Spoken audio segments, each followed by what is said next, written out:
Assalamualaikum warahmatullahi wabarakatuh. Perkenalkan, nama saya Rian Nandra Rakit Sakagra Putra Cipto.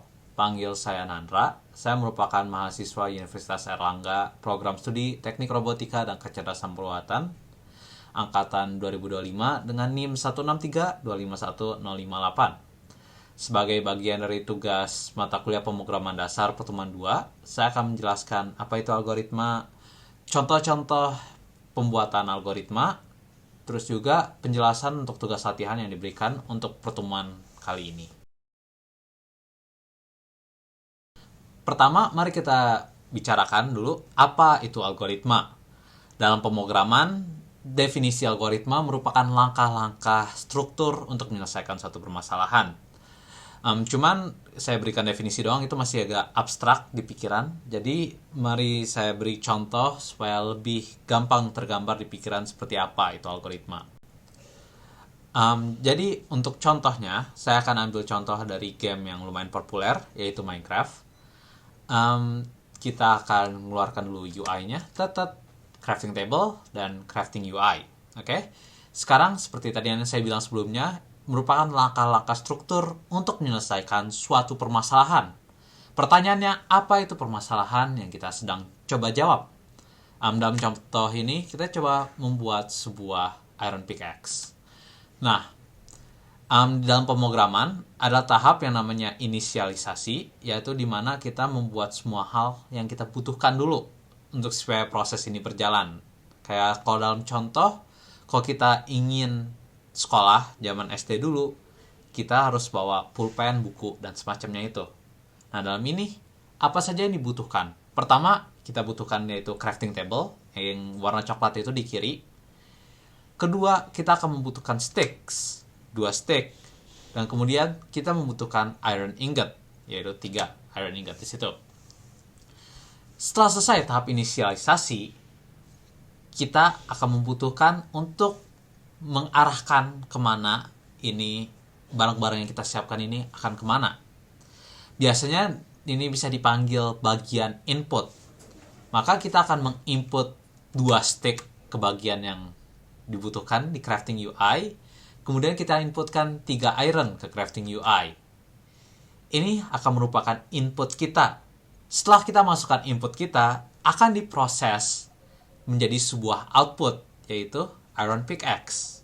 Semoga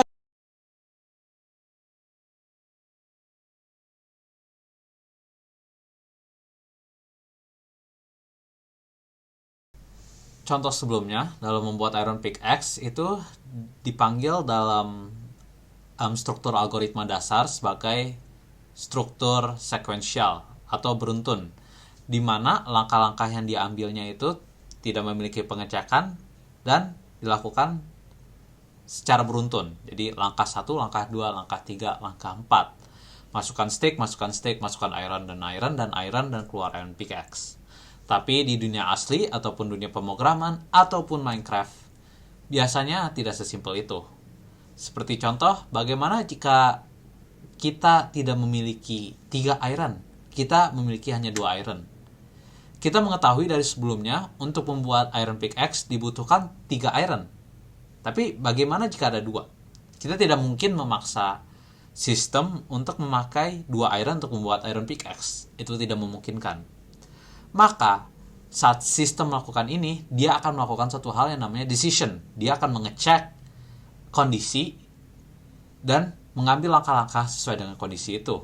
Dan saat dia lihat, oh saya punya 2 iron, saya tidak bisa membuat pickaxe, maka dia akan mengambil langkah-langkah lain.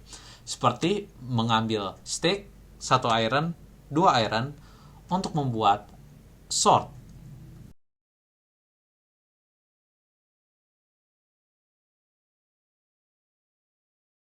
Struktur dasar algoritma terakhir adalah repetition atau pengulangan.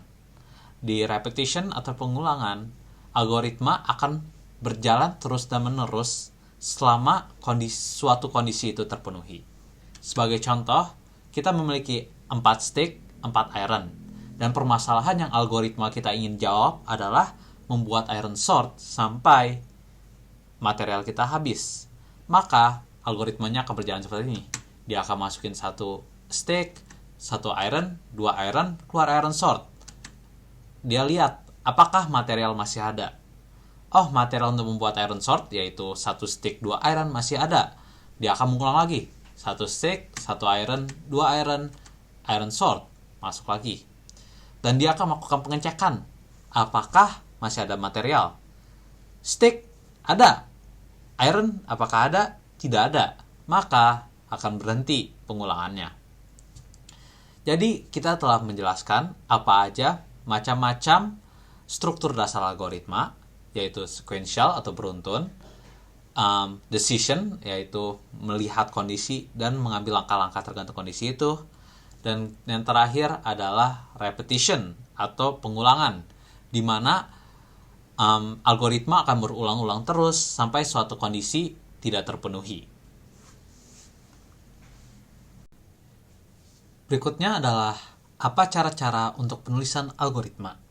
Penulisan algoritma bisa dibagi menjadi 3 cara. Pertama adalah kalimat deskriptif, yang menurut saya adalah yang paling mudah dipahami oleh orang awam, orang yang tidak pernah menyentuh pemrograman, karena bahasanya paling mendekati bahasa manusia. Kemudian pseudocode atau kode palsu, yaitu penulisan algoritma dengan bahasa-bahasa yang sudah mirip ke bahasa pemrograman. Dan kemudian flowchart, yaitu dengan menggunakan visual-visual bagan. Kita akan mendalaminya ke slide-slide berikutnya. Pertama adalah kalimat deskriptif. Penulisan algoritma ini adalah penulisan langkah-langkah kerja yang ditulis dengan bahasa manusia yang jelas. Contoh, baca isi inventory, hitung berapa banyak stick, terus tulis sesuatu, bandingkan nilai A dan nilai B. Hal-hal semacam kayak gitu, kalimat deskriptif. Dia memakai bahasa-bahasa yang bisa dipahami oleh orang yang walaupun tidak memiliki background di pemrograman. Sebagai contoh dari algoritma yang ditulis dengan bahasa deskriptif atau kalimat deskriptif, kita akan membuat algoritma iron pickaxe. Jadi pertama kita adakan UI-nya biar gampang divisualisasi. Oke. Mari kita baca dulu. Ini tulisannya apa saja. Algoritma iron pickaxe. Jadi dalam penulisan kalimat deskriptif pertama harus ditulis dulu apa nama dari algoritmanya. Saya panggil algoritmanya iron pickaxe saja. Bagusnya nama dari sebuah algoritma tuh menjelaskan apa yang dikerjakannya secara jelas. Jadi siapapun yang bacanya bisa mendapat gambaran dari apa tujuan dari algoritma tersebut. Nah, terus kemudian setelah selesai menulis nama dari algoritmanya, kita akan menulis deskripsi apa yang dilakukan oleh algoritma tersebut. Biar orang yang memakai algoritma ini dapat judulnya, dia dapat gambaran kasar, dia lihat ke deskripsi, dapat gambaran lebih mendalam tentang apa saja yang diterima dan apa yang diharapkan dikeluarkan dari algoritma ini.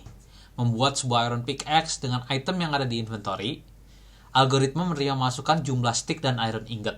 Oke. Jadi di sini kita mendapatkan tujuannya apa? Membuat sebuah iron pickaxe dengan item yang di inventory. Terus algoritmanya menerima apa aja? Jumlah stick dan iron. Jadi dia bekerja dari informasi yang dikasih itu. Deklarasi ini tuh yang seperti saya bilang sebelumnya itu adalah bagian inisialisasi untuk mengetahui untuk men-setup. Pertama, kita ada suatu nilai yang namanya jumlah iron. Dia bertipe integer, tipe data bilangan bulat. Terus kita punya jumlah stick, integer, tipe data bilangan bulat. Iron yang dibutuhkan atau iron dibutuhkan kita panggilnya 3, stick dibutuhkan 2. Oke. Nah, cara kerjanya ditulis di sini. Pertama, dia akan membaca jumlah iron di inventory. Kemudian dia akan baca jumlah stick di inventory. Dan dari dua nilai yang dia dapatkan itu, dia akan bandingkan jika jumlah iron itu lebih besar atau sama dengan iron yang dibutuhkan. Dan jumlah stick lebih besar atau sama dengan stick yang dibutuhkan. Jika bandingan itu dua-duanya benar, maka buat iron pickaxe. Jika tidak, maka akan ditulis kepada user, tidak cukup material. Oke, terus selesai. Kita ambil ini sebagai contoh. Ada 2 stick, ada 3 iron. Oke, kita pertama ke bagian 1. Baca jumlah iron di inventory. Ada berapa? 1, 2, 3. Jumlah iron di inventory, maka di sini ditulisnya 3. Terus berikutnya ke langkah 2. Baca jumlah stick di inventory. Ada berapa? 1, 2. Maka di sini tulisannya 2. Terus tuh dibandingkan kan? Bandingkan jika jumlah iron itu sama dengan lebih besar daripada iron dibutuhkan. Iron dibutuhkan 3. Jumlah iron 3. Berarti benar. Terus kemudian lihat jumlah stick apakah lebih besar sama dengan stick dibutuhkan. Tadi ada 2, 1, 2. Stick dibutuhkan berapa di sini tulisannya? 2. Maka dua-duanya benar. Jika dua-dua itu benar, tulisannya apa? Maka buat iron pickaxe. Kebuat. Terus kalau udah kebuat, selesai. Itu untuk cara penulisan kalimat deskriptif. Seperti yang saya bilang sebelumnya, saya rasa ini yang paling gampang untuk orang awam mengerti karena ini menggunakan bahasa yang lebih dekat ke bahasa manusia.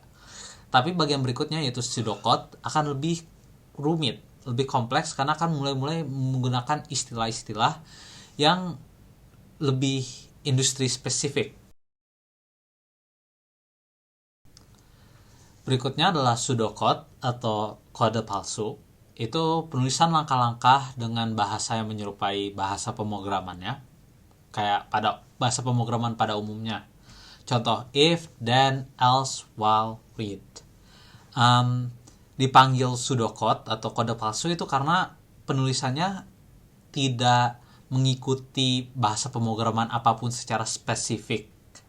Dia mengikuti gaya penulisan secara umum dengan tujuan lebih familiar dengan apa yang programmer pada umumnya biasa.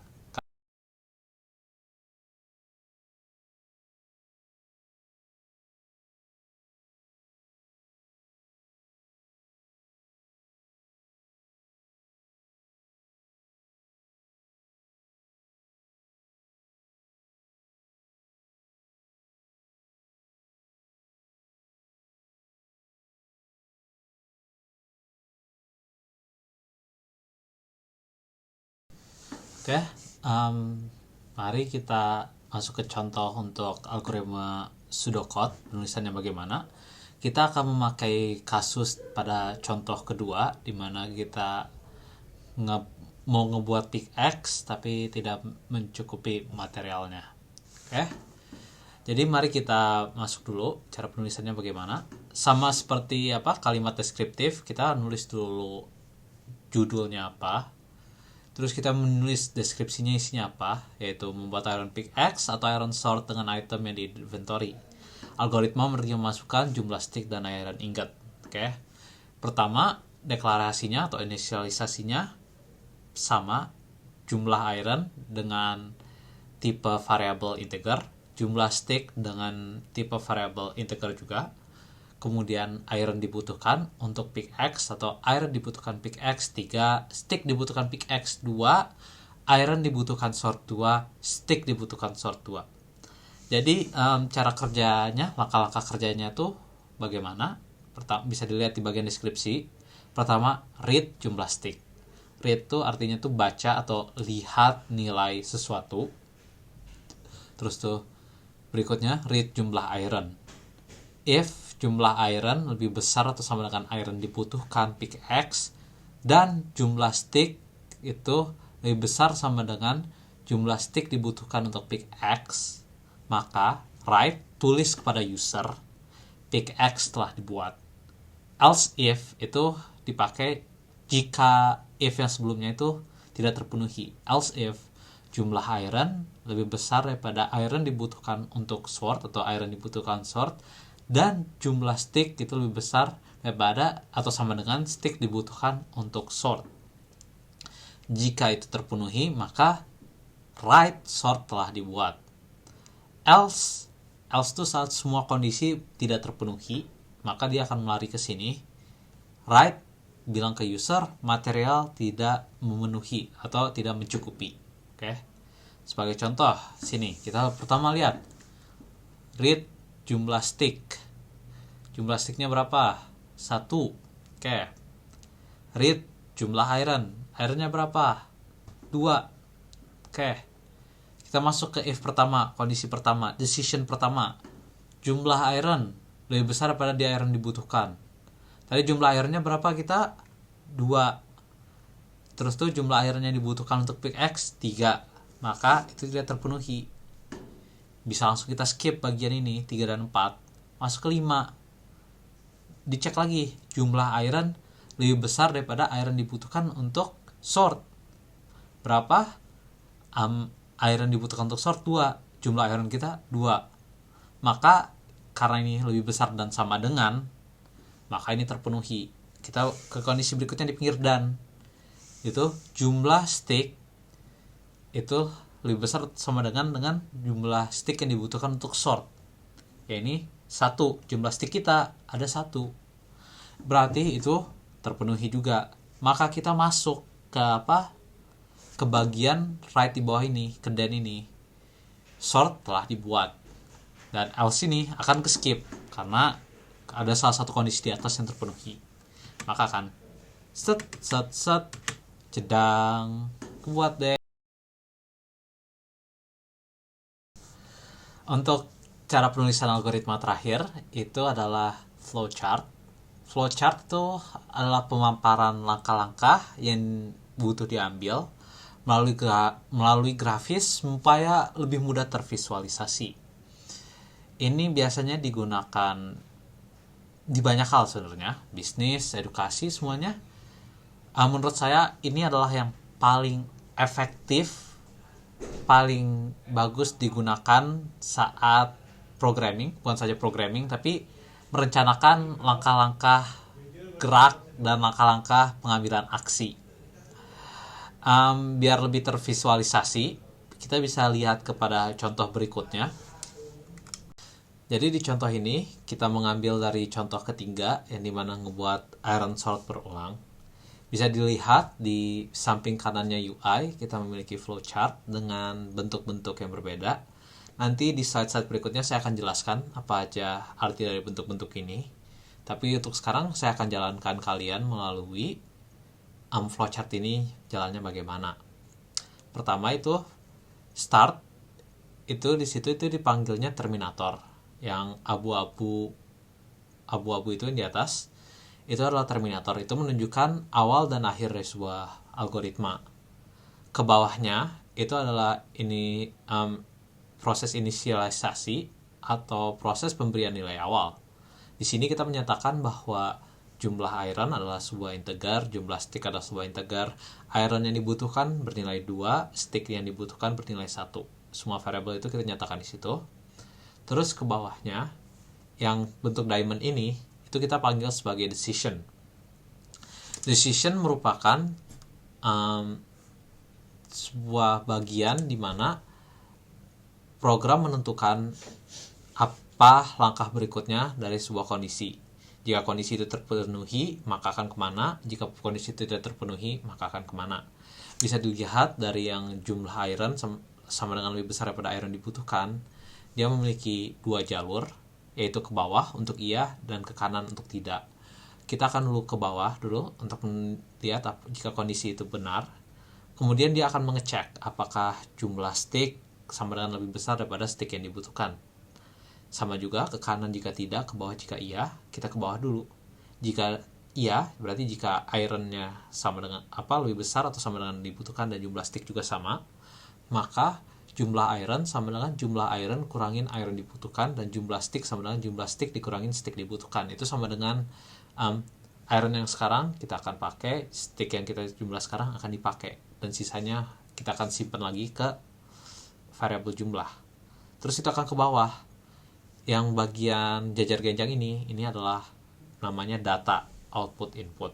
Itu gunanya adalah untuk mengambil data dari user atau menunjukkan data kepada user. Dalam kondisi ini, saat semua sudah dicek dan iya dan sudah dilakukan proses, maka akan bilang ke user iron sword telah terbuat.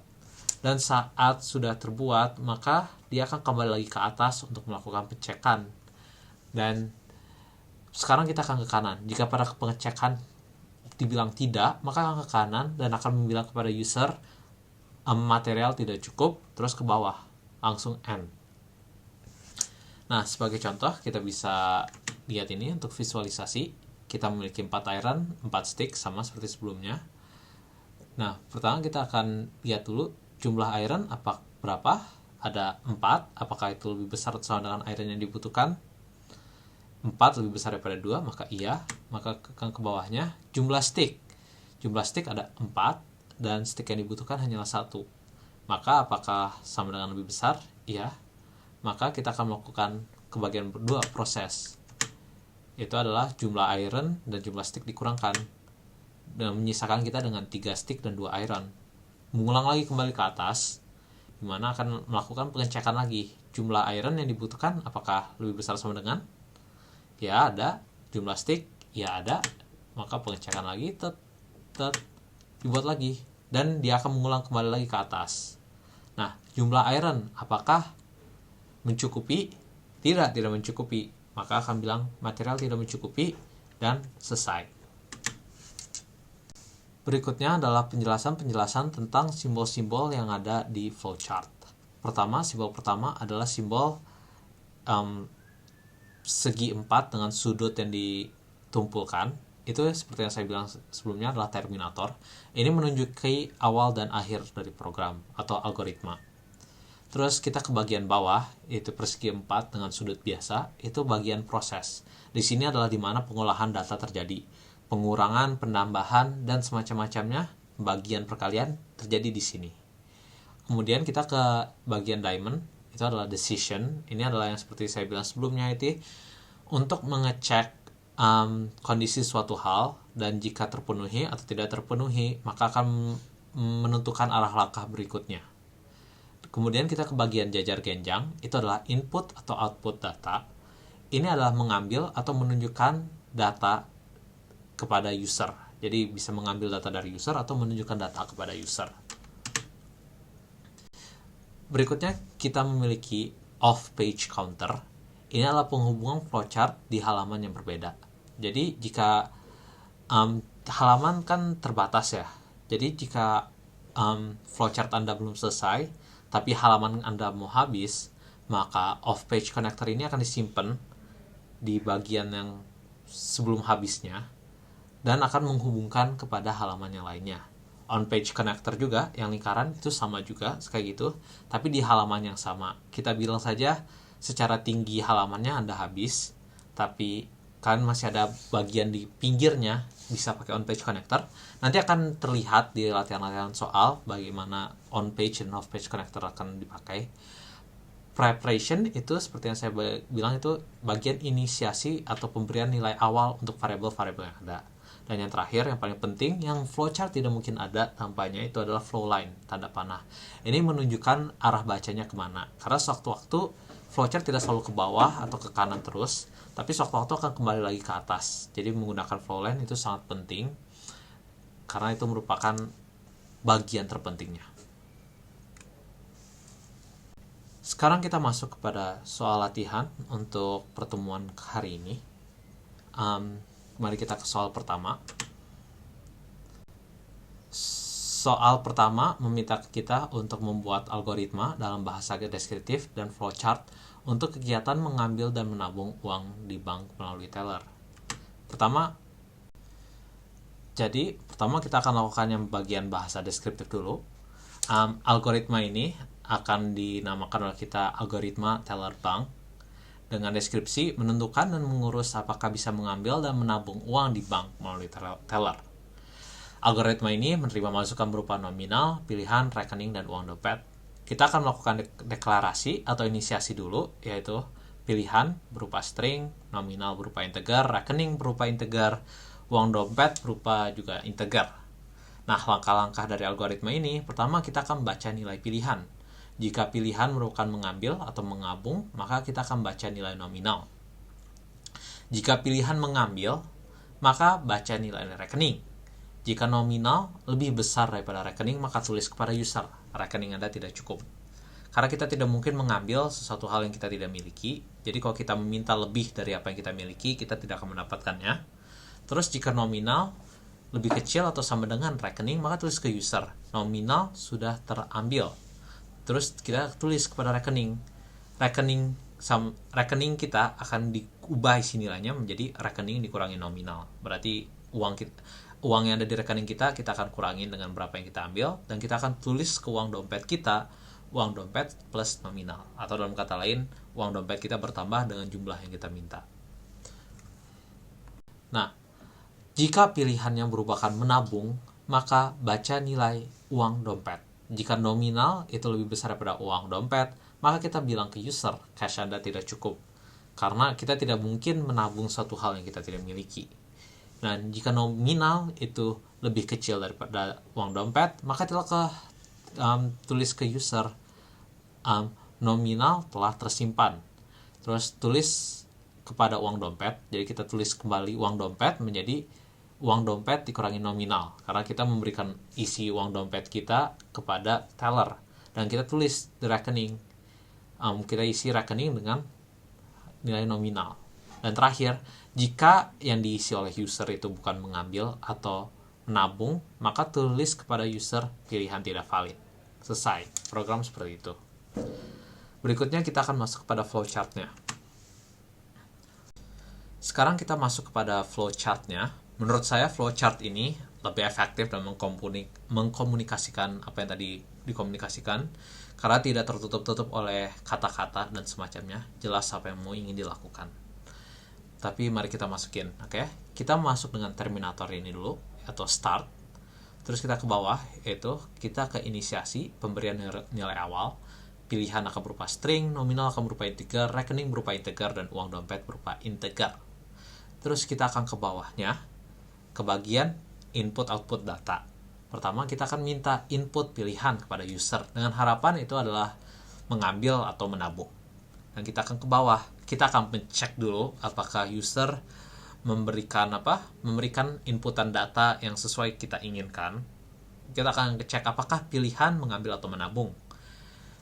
Jika tidak, kita akan ke kanan. Di sini lihat pilihan bukan mengambil atau menabung, maka kita akan bilang output kepada user, kita akan bilang pilihan tidak valid, dan program akan selesai di situ saja. Tapi jika seandainya inputan data dari user itu benar, sesuai dengan apa yang kita inginkan, kita akan ke in-page connector ini, yang seperti saya sebelumnya. Ini akan menghubungkan flowchart ini ke sini. Ini masih di halaman yang sama. Nanti saya akan menunjukkan kepada off-page connector. Dan setelah kita mencek pilihan itu benar atau enggak, kita akan minta nominal kepada user. Dan kemudian kita akan melakukan decision tergantung pilihan user, apakah dia mengambil atau menabung. Melalui off-page connector yang di halaman sebelumnya akan menghubungkan ke halaman yang ini, ke flowchart di halaman ini. Di halaman sebelumnya kita memakaikan decision, maka kita akan bawa ke sini decisionnya. Jika pilihan user itu mengambil, kita akan ke bawah dulu, maka kita akan cek apakah rekeningnya itu lebih besar atau sama dengan nominal. Kita akan ke bawah dulu. Jika iya, maka kita akan melakukan proses. Segi 4 ini adalah proses. Kita akan tulis kepada rekening dikurangi nominal, dan kita akan tulis kepada uang dompet, yaitu uang dompet plus nominal, dan kita akan output kepada user, nominal sudah terambil. Kita akan kembali lagi ke atas di decision rekening itu lebih besar dari nominal atau tidak. Jika tidak, kita akan bilang rekening Anda tidak cukup, dan ini akan ke bawah dan ke kanan. Selesai. Kita akan kembali lagi untuk pengecekan pilihan. Jika pilihan itu sama dengan menabung, jika user pilih menabung, kita akan mencek dulu uang dompet itu sama dengan lebih besar daripada nominal atau tidak. Jika iya, kita akan mengupdate rekening dengan menambahkan kepada nominalnya, dan uang dompet kita akan kurangin uang dompet dengan nominal, dan kita akan bilang nominal telah tersimpan kepada user. Terus kita akan selesaikan program. Tapi jika uang dompet itu tidak lebih besar daripada nominal, maka kita akan ke sini untuk bilang kepada user cache Anda tidak mencukupi dan akan menyelesaikan programnya. Berikutnya, untuk soal kedua adalah buat algoritma dalam bahasa deskriptif dan pseudocode untuk menentukan apa suatu bilangan merupakan bilangan genap atau ganjil. Di sini saya tuliskan dua-duanya langsung di satu halaman. Pertama adalah bahasa deskriptif. Kita namakan di dua sisi ini adalah algoritma penentu tipe bilangan dengan deskripsi yang sama, menentukan apakah sebuah bilangan berupa ganjil atau genap. Nilai yang didapatkan dari user adalah bilangan. Deklarasinya sama juga, bilangan sama dengan integer. Yang bedanya adalah di bagian deskripsi. Untuk bahasa deskriptif, kita akan baca nilai bilangan. Kemudian kita akan bagi nilai bilangan dengan angka 2. Jika bilangan tidak meninggalkan sisa, maka tulis kepada user bilangan merupakan bilangan genap. Jika tidak, atau dalam kata lain, jika meninggalkan sisa, maka tulis kepada user bilangan merupakan bilangan ganjil. Dan program selesai. Di pseudocode itu bedanya dalam cara penulisannya saja, karena ini adalah cara-cara penulisan algoritma. Pertama kita akan read bilangan, dan jika if bilangan ini tanda persentase ini dipanggil modulus. Modulus itu adalah mengecek sisa dari hasil pembagian. Jadi jika bilangan sama dengan 0, jadi jika modulus dibagi 2 sama dengan 0, maka kita akan bilang bilangan merupakan bilangan genap karena tidak bersisa apa-apa. Jika tidak, else, write, bilangan merupakan bilangan ganjil. Dan selesai. Kemudian untuk soal ketiga, untuk soal latihan, kita akan membuat flowchart untuk proses pembuatan kopi yang rasa manisnya tepat. Flowchartnya akan berbentuk seperti ini, dan jujur saat pembuatan ini saya agak bingung karena matematika itu simple. Jika 1 tidak sama dengan 2, ya maka tidak akan pernah. Seberapa tepat manis tuh? Beda-beda kan orang. Jadi ya itulah. Mari kita mulai dulu. Kita berada di terminator, yaitu start. Kita akan ke bawah ke bagian inisiasi atau persiapan, pemberian nilai awal. Apa yang harus dipersiapkan adalah gelas, air panas, pengaduk, kopi instan, dan gula. Kita akan masuk ke proses. Prosesnya ini adalah kopi plus gelas, kopi instan plus gelas, ya. Dalam kata lain, masukkan kopi instan ke gelas. Dan kemudian kita akan masuk ke decision. Di decision ini akan ditanyakan preferensi tingkat kemanisan kopi. Jika sedikit manis, maka Anda akan ke kiri, masukkan sedikit gula ke gelas, atau sedikit gula plus gelas plus kopi. Terus akan ke bawah ke off page connector ini. Jika suka sangat manis, maka akan kita ke kanan dan masukkan banyak gula ke gelas, atau banyak gula plus gelas plus kopi, terus masuk ke off page connector ini. Dan jika tidak suka manis sama sekali, kita bisa langsung nge-skip proses itu ke off page connector yang di halaman berikutnya. Di off page connector yang di halaman berikutnya, kita akan masukkan air panas ke gelas dan kita aduk isi gelas dengan pengaduk. Itu selesai prosesnya, and selesai. Dan untuk soal latihan terakhir adalah membuat flowchart mengurutkan 3 bilangan acak. Kita bisa lihat di sini, kita mulai dulu dengan start, terminator, dan kita akan inisiasi memberi nilai awal. Nominal 1 akan merupakan integer, nominal 2 merupakan integer, nominal 3 merupakan integer. Kita akan meminta kepada user itu untuk menginput nilai nominal 1, menginput nilai nominal 2, dan kita akan ke on page connector ini untuk meminta input nominal ketiga, dan kita akan ke off page connector yang menunjukkan proses pengurutannya. Pertama kita akan melalui semua iya dulu, terus akan ke tidak, baru kita akan lihat nanti kayak gimana. Pertama kita akan ngecek apakah nominal 1 lebih besar atau sama dengan nominal 2. Jika iya, maka kita akan ngecek apakah nominal 1 lebih besar daripada 3. Jika iya, maka nominal 1 akan menjadi nominal paling besar. Karena dia lebih besar daripada 2 dan 3, maka ini akan menjadi nominal awal. Kemudian kita akan ngecek nominal kedua dan ketiga itu yang mana. Jika nominal 2 lebih besar daripada 3, maka urutan nominalnya yang akan kita bilang ke user adalah nominal 1, nominal 2, dan nominal 3. Kita sekarang akan ke atas sedikit, ke bagian sini. Jika seandainya nominal 2 itu tidak lebih besar atau sama dengan nominal 3, maka kita mengetahui bahwa nominal 3 itu lebih besar daripada nominal 2, tapi lebih kecil daripada nominal 1. Maka nominal 3 ada di tengah. Maka outputnya adalah nominal 1, nominal 3, dan nominal 2. Oke? Kita ke atas lagi. Jika seandainya nominal 1 itu tidak lebih besar daripada 3, maka kita tahu nominal 3 itu yang paling besar, dan nominal 1 itu di atas nominal 2. Maka nominal 1 ada di tengah dan nominal 2 di sini, di akhir.